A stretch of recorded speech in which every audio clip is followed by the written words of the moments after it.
아또야안 탓도란 방금 이누토나 아팅그 바리taan na gayon lunes. Enero 27 2025. Antabayanan po ninyo agad-agad ang pagpapatuloy ng masayang umaga kakampi. Muli ito po ang MLBN Balita sa Umaga hanggang bukas. Maraming salamat po.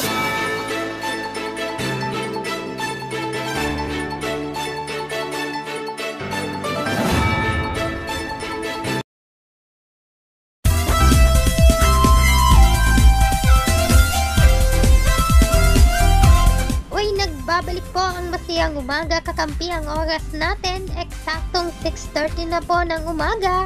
At narito na po ang ikalawang bugso ng ating umagang pasada ng mga balita.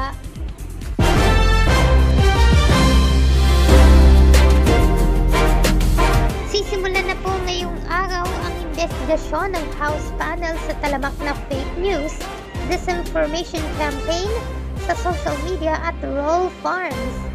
Ilulunsad ang investigasyon kasunod ng panawagan ng isang mambabatas na silipin ng mga vloggers na nagpapakalat ng fake news para sirain ang reputasyon ng Quadcom.